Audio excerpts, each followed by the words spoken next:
Welcome to Screw the Commute, the entrepreneurial podcast dedicated to getting you out of the car and into the money, with your host, lifelong entrepreneur and multimillionaire, Tom Antion.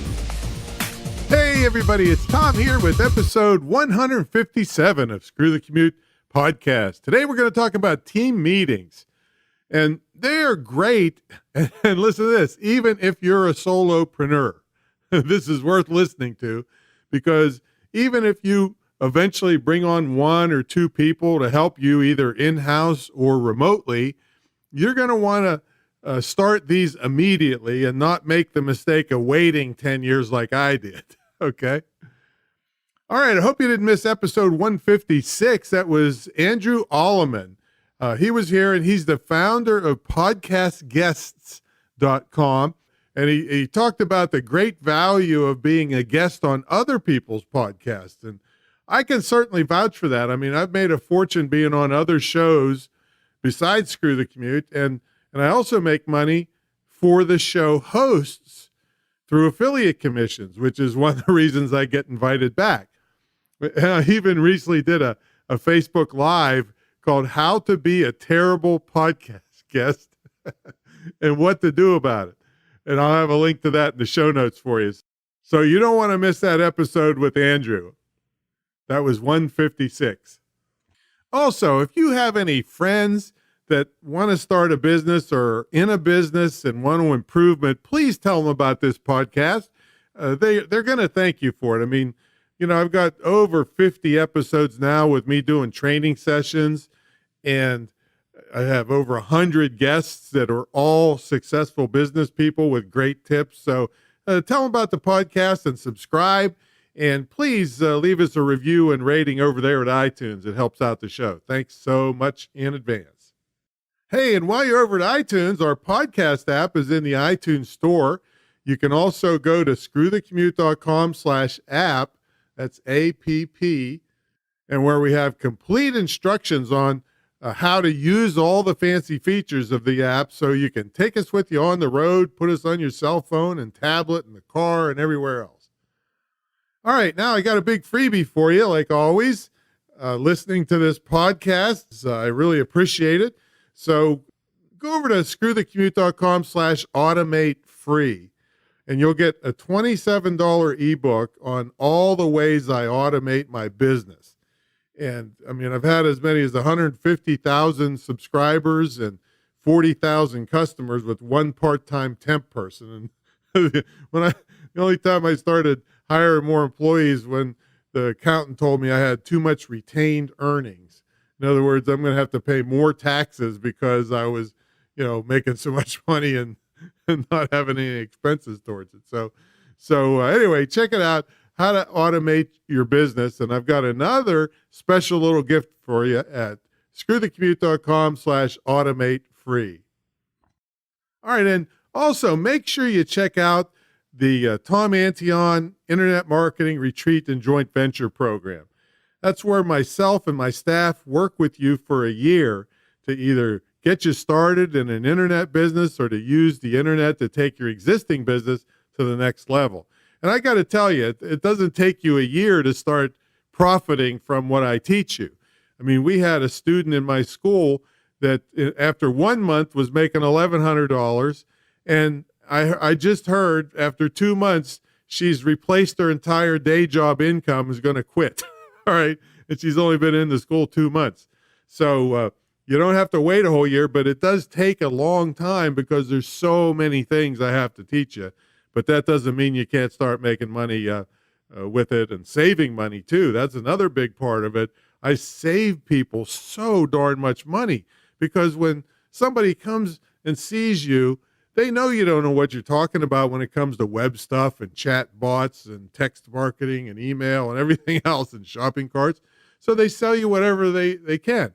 Well, we don't do that. We teach you how to do it on a dirt cheap budget. So check it out anyway at greatinternetmarketingtraining.com, greatinternetmarketingtraining.com, and also have that in the show notes. And then a little later, I'll tell you more about it. All right, let's get to the main event. Today's topic is the value of team meetings.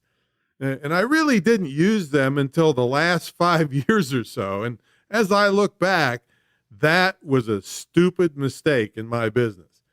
Yeah, I've done very, very well. But what I finally realized was that everyone that worked for me was working pretty much on their own. There was no real coordination.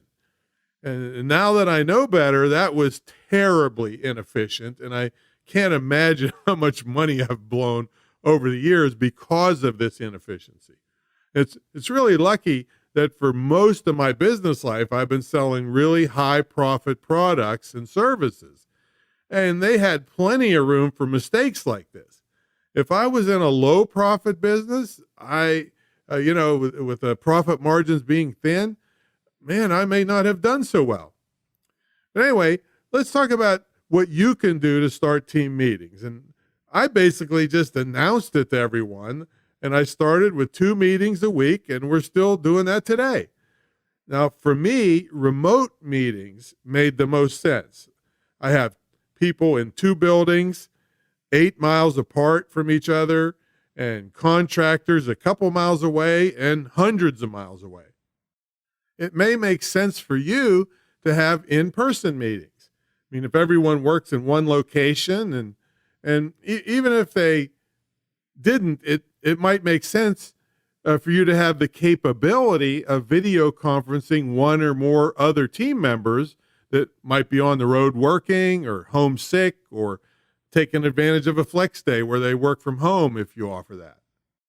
The main thing I want to talk about today is the value of doing this. Yeah, it takes time out of the work week, but I believe, as do many others, that the benefits far outweigh the short-term loss of productivity. All right, from my selfish point of view, as the business owner, the meetings are a time saver.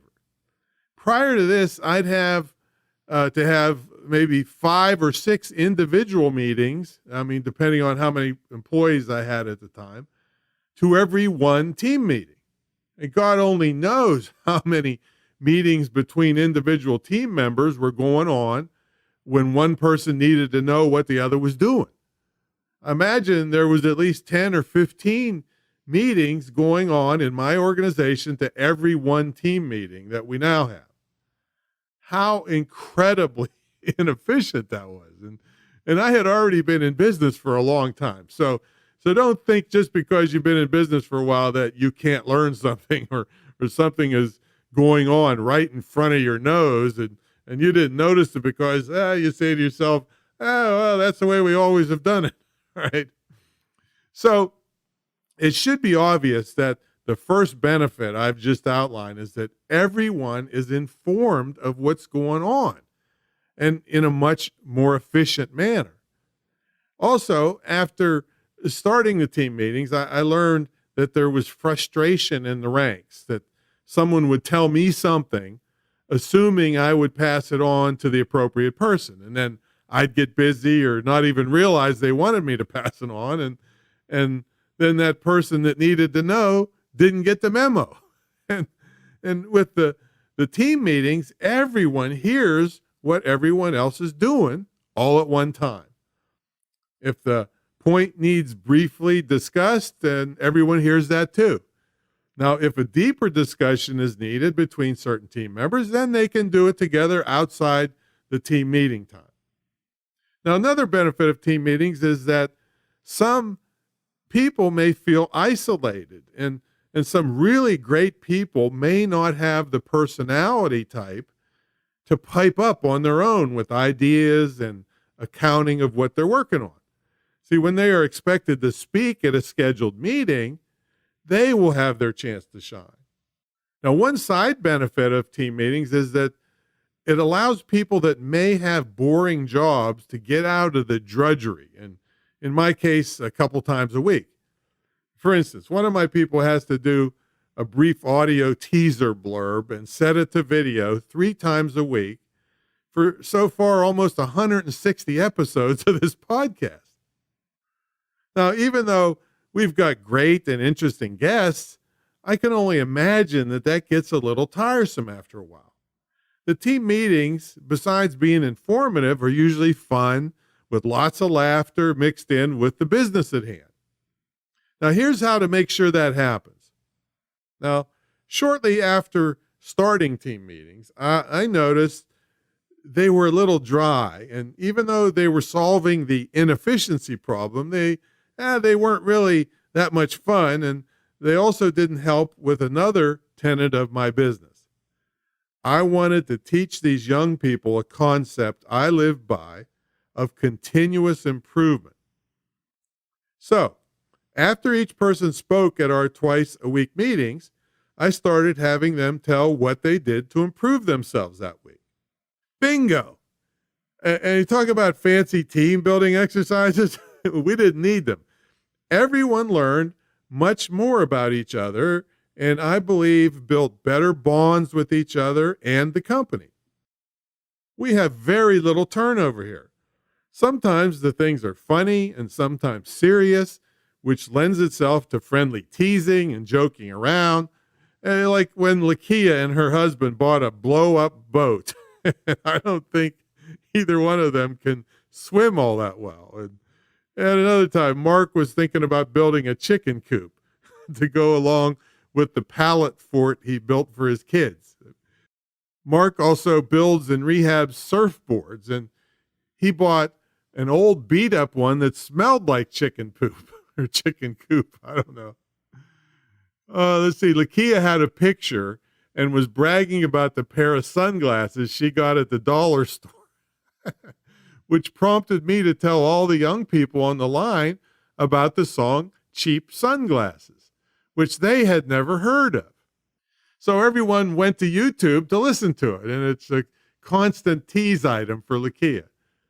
And we know Larry's been working out a lot on the treadmill, and we all commiserated on his wife's knee issue, and we were all around when Travis's cat passed away after 19 years and so on. So all of this was spawned by simply asking people to tell what they've done to improve themselves.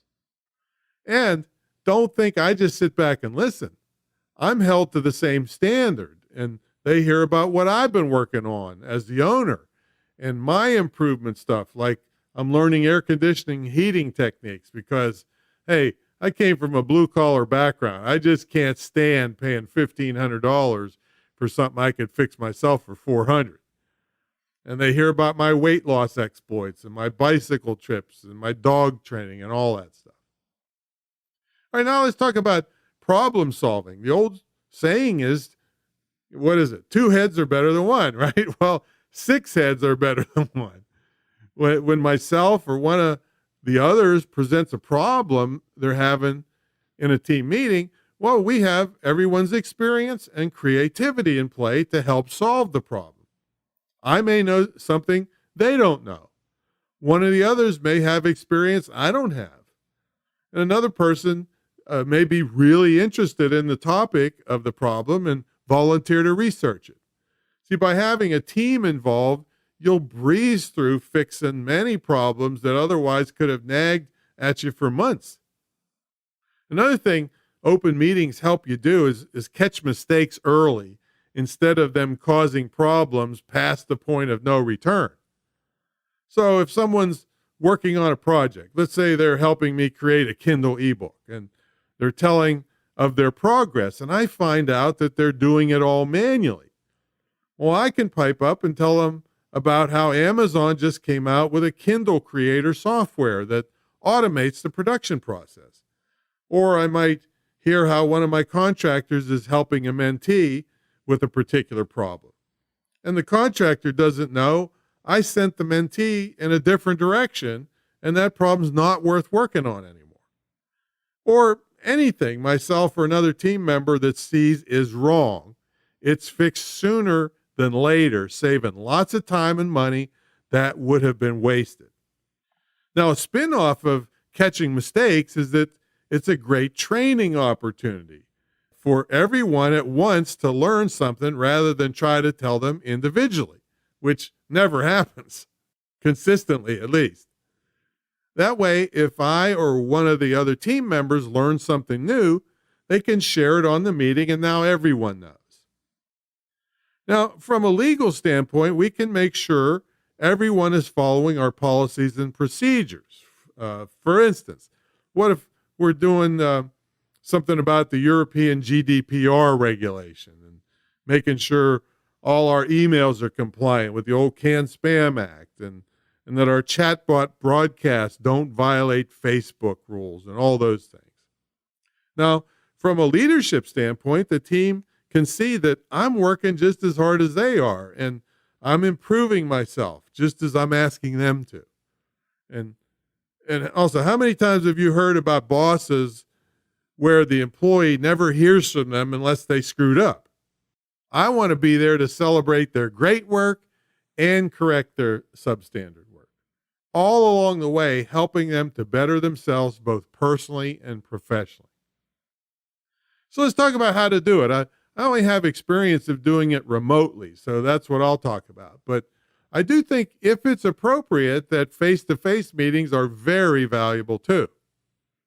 Now, we used to use Skype.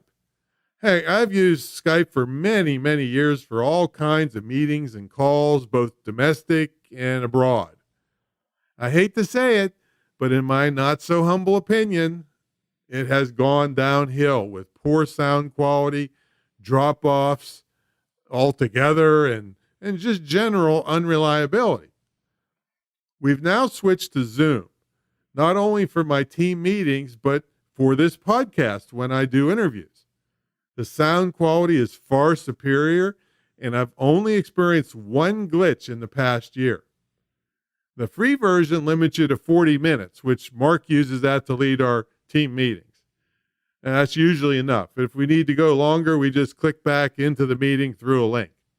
I use the pro version on the podcast because I can't, quit at 40 minutes in the middle of an interview. And of course, they have tons of training. This is Zoom I'm talking about. And of course, YouTube is full of video tutorials. All right, there you have it. If you're not doing team meetings right now, start them immediately. And the bottom line is they're a great reminder that we're not alone. We are a team. All right, so folks, if you like help with all this kind of stuff, I don't know if you know my story, but I turned the internet marketing training world on its head around the year 2000. I like to say the turn of the century. At that time, people at my level were charging like $50,000 or $100,000 to teach, and this was money all up front to teach what they knew about internet marketing to business people who were overwhelmed, didn't know how to do it, and knew that they needed it. Well, I'm a small business advocate, and I knew many small businesses could never afford that kind of upfront money. In fact, it would put them in a very risky financial position. So I made all the gurus mad and charged a relatively small entry fee to my program that also got a percentage of profits that was capped so that you're not stuck with me forever. It's just as fair as it can be. But for me to get my big money, you had to make way bigger money. And plus, I'm not going to disappear on you because I won't get any more money. There was no incentive for those other people once they got all of their money up front to stick with you and help you. And I took it another step further. I have a big estate home. We call it the Great Internet Marketing Retreat Center. It's in Virginia Beach, Virginia.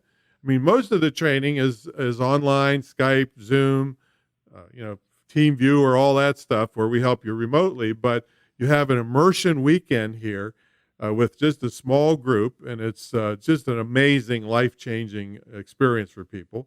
And then I took it even further. I give you a scholarship to my internet marketing school that you can either keep for yourself or gift to somebody. It's a $19,100 scholarship, and you can gift it. Now, I got to tell you, it's highly regulated by the state of Virginia. So if you don't do your homework, I got to put you in a corner with a dunce cap and spank you and eventually expel you. So don't waste it. If you're going to take advantage of it or give it to somebody, make sure that they're serious. But anyway, all that's included in the deal. You can read the details at greatinternetmarketingtraining.com. greatinternetmarketingtraining.com. Okay, this should help you out, get your team meetings and becoming more efficient And I will catch you all on the next episode. See you later.